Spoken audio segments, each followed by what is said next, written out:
Hi, I'm Dingal Hyperbola. I'm going to discuss now about the hyperbola. Hyperbola is the set of points the difference of whose distance from the fixed points is constant. The two fixed points are called foci. The line passing through the foci is called the transverse axis. The points of intersection of the hyperbola with the transverse axis are called the vertices. The center is the midpoint of the segments connecting to the foci. The line passing through the center perpendicular to the transverse axis is called the conjugate axis. The hyperbola is symmetric with respect to the both transverse and the conjugate axis. The chord of the hyperbola through either focus perpendicular to the transverse axis is terminated by the curve is called the lactus rectum. The first problem to solve is find the vertices, foci, eccentricity, the equation of the asymptote, LR or the latus rectum, and get the graph of the hyperbola of 4y squared minus 16x squared minus 64 equals 0.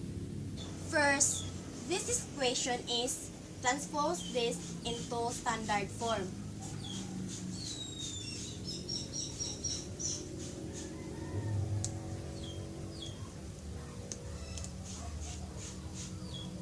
The negative 64 here will be going to positive 64. And multiply it in 164 because of this number. Now is 64 divided by 4 is 16 minus x squared over 64 divided by 16 is 4. So 64 divided by 64 is 1.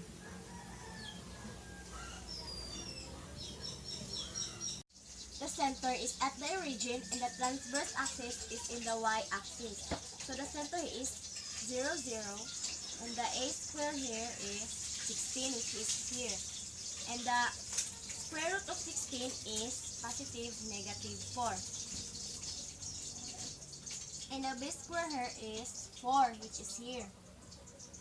And the square root of 4 is positive negative 2.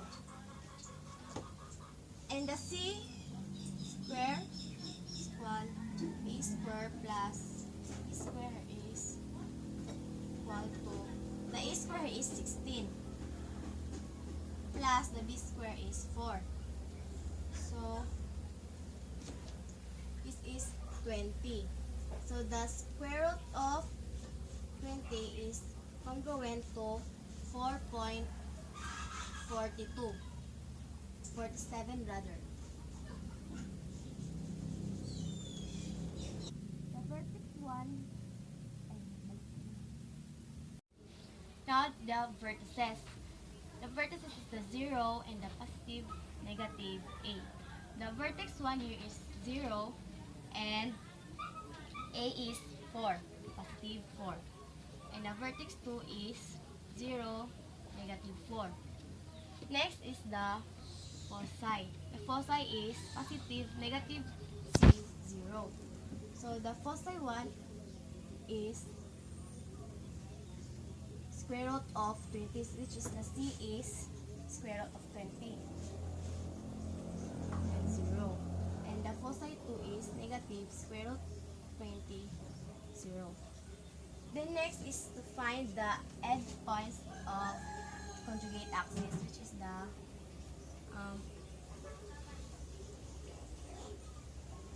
0 is positive negative b. So the endpoints of conjugate axis is 0. The b here is 2. And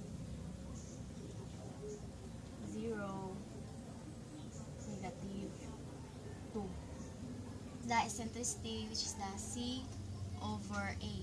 So c here is the square root of 20 over a is 4. Then Next, the LR or the latus rectum. So the latus rectum is 2b squared over a. So 2 the b squared here is 2. 4 rather, and the a is 4. So 8 over 4. So lowest term is 2. In the branch here is 1 and negative 1. Next is the asymptote, which is the y is equal positive negative a over bx.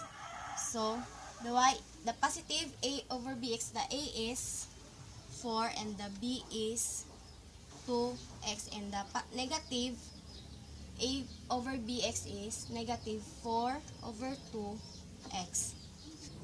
Now we are to graph the hyperbola. First is locate the center, which is 0, 0.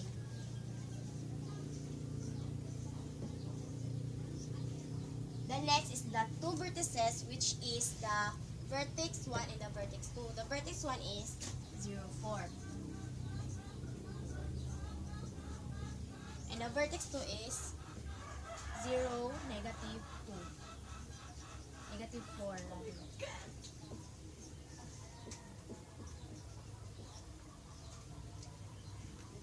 Next is draw a rectangle with sides parallel to coordinate axis and through the vertical and the conjugate axis. So the conjugate axis here is 0 and negative 0, negative 2. Here is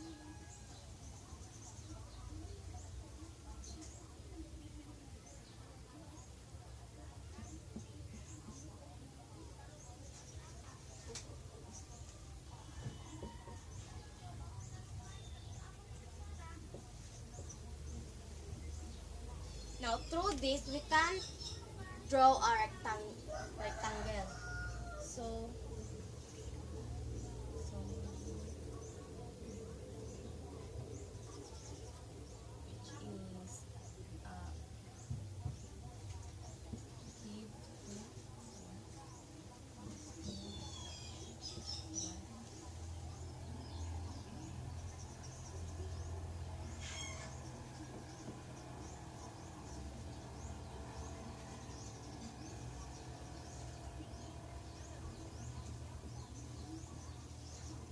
is now connect the points to make a rectangle.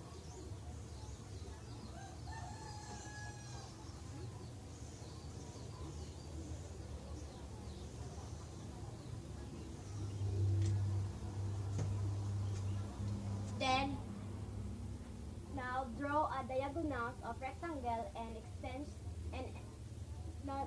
and the extension is called the asymptote of the hyperbola.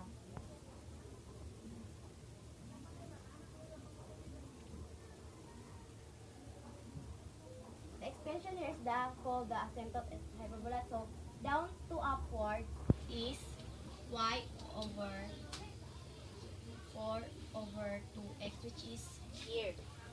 Then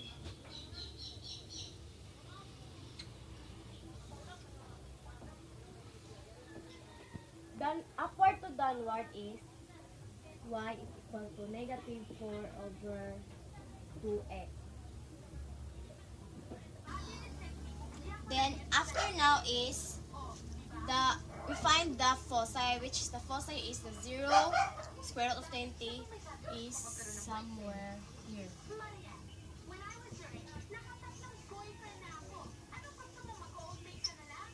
And the foci 2 is 0, negative 20 is somewhere here.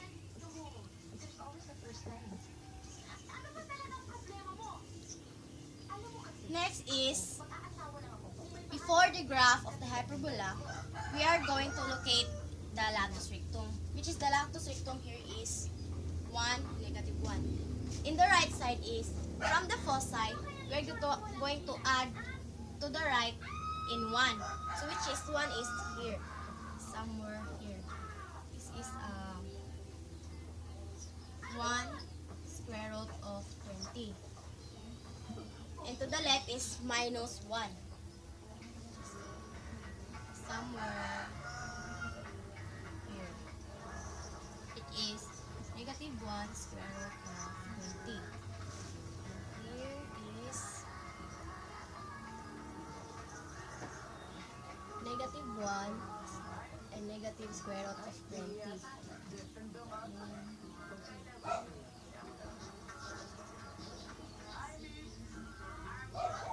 1 square root negative square root of 20. Now we are going to graph now the hyperbola.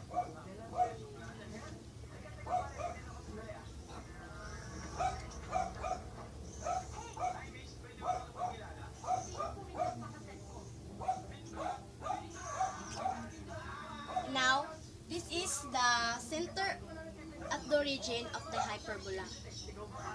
Now, the second problem is the center of the H and K. So, the problem is discuss and sketch the graph of the hyperbola xy squared minus 4y squared plus 4x plus 8y minus 16 equals 0. So, first is, this equation is to transpose into standard form.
Now, this is the standard form of this equation. Next is, the center here is 2, 1, which is, this is the x, and this is the y. The a square is 16. And the square root of 16 is positive negative 4. And the b square is 4. The square root of 4 is positive negative 2. Then, next is we're going to find the c. C square is equal to a square plus b square, which is the a square is 16 plus the b square is 4. So, 8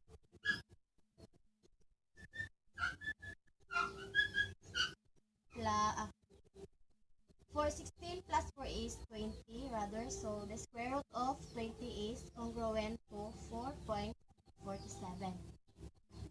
Now, find the conjugate axis. The conjugate axis is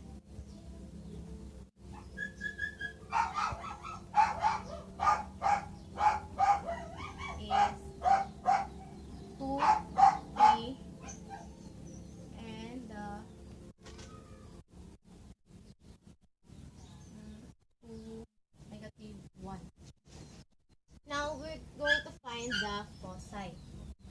The foci 1 is 2 plus square root of 20 over 1. This is 2 times the c.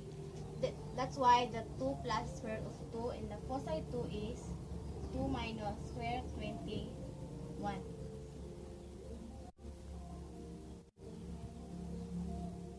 And the vertex is 6, 1. Why 6 here? Because the A is plus by the 2. That's why 6. And the vertex 2 here is negative 2, 1. Why negative 2? Because negative 4 plus 2 is negative 2. Next, we're going to the eccentricity, which is C over A. Is equal to, the C here is square root of 20, and the A is 4. Then the next is the LR. The LR is 2b square over A. Is equal to 2, the b square is 4, and the A is 4 rather. Then 8 over then lowest term into 2, so the branch here is 1 and negative 1. Then the end points of LR here is 2 plus square root of 20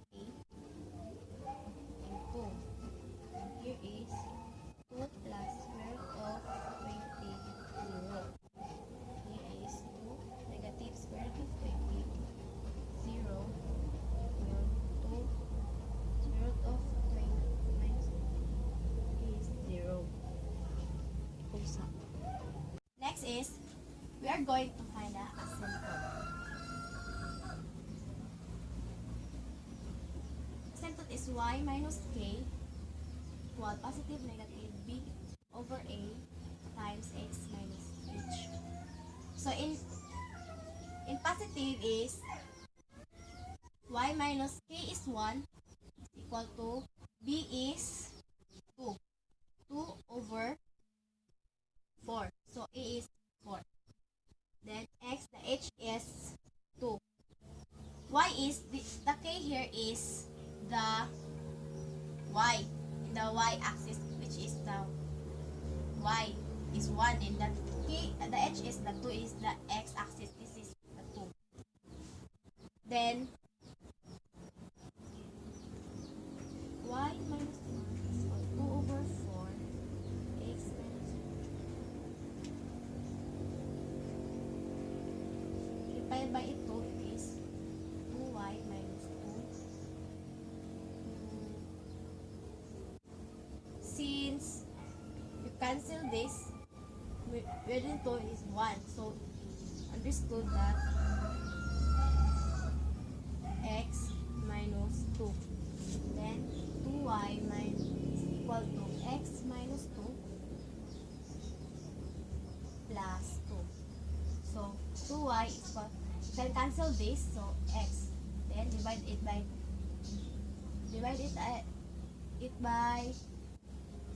y. 2 rather. Divide by 2 to cancel. So the y here is 1 half x. Now we're going to find the negative. Y minus 1 is equal to negative 2 over 4 x minus 2. So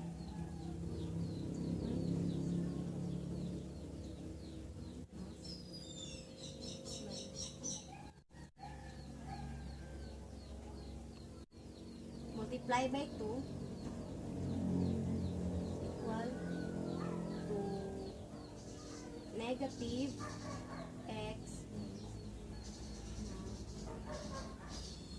multiply it negative x, so 2y is equal to negative x, or so we're going is positive, so negative x is plus 2 plus transpose this is going to be positive. So 2y is equal to negative x plus 4. Then divide it by 2. So, y is equal to negative 1/2 x plus, so 4 divided by 2 is 2. Now, we're going now to graph at the origin of h and k, the hyperbola. First is locate the center, which is, the center here is 2, 1. So, the center is here. The next, now, we are going to graph the h and k of the hyperbola. So, first is we're going to locate the center, which is here. So, the center here is 2 and 1.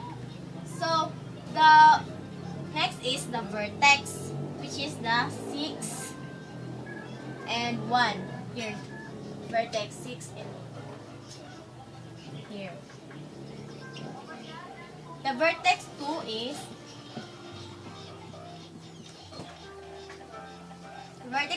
negative 2 and 1, which is here.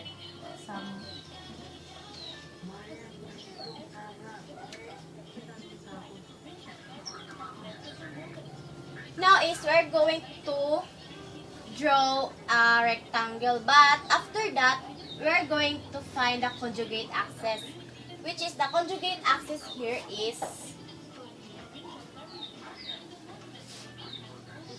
the 2 and 3 and 2 and negative 1.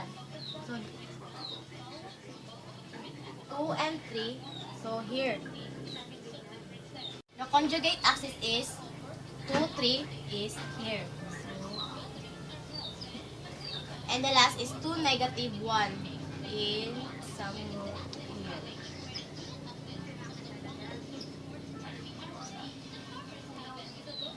Now, we can make now a rectangle.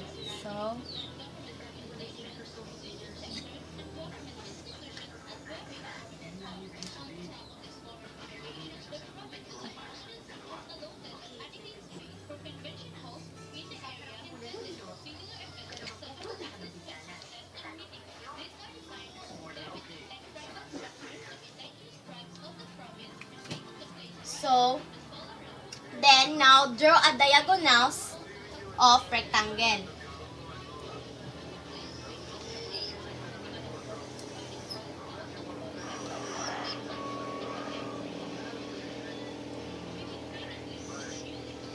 These diagonals, the extension of these diagonals are the asymptotes.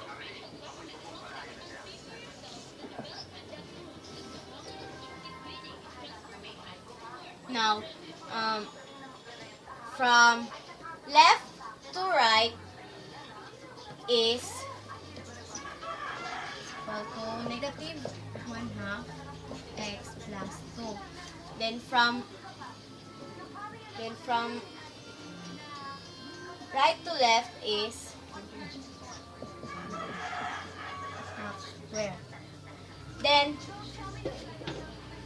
after that, now we are going to locate our foci. So the foci here is 2 plus square root of 2 and 1. So the 2 plus square root of 20 is somewhere here.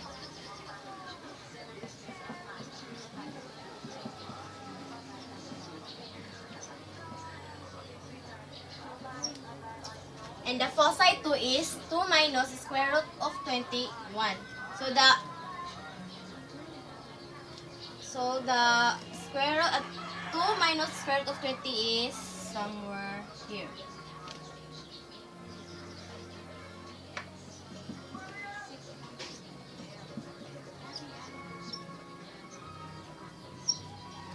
Now, before the graph the hyperbola, we are going to locate the latus rectum. Well, the latus rectum here is 1 and negative 1. So, from this right, we are going to add a 1, and this right is we are going to, from to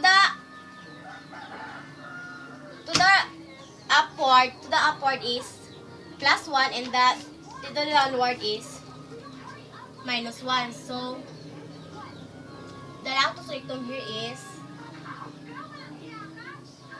negative.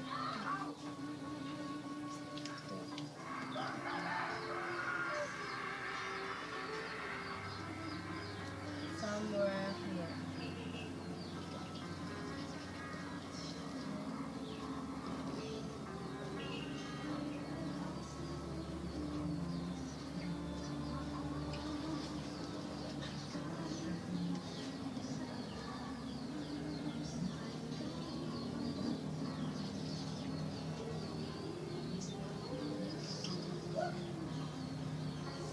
Now, we're going now to graph the hyperbola.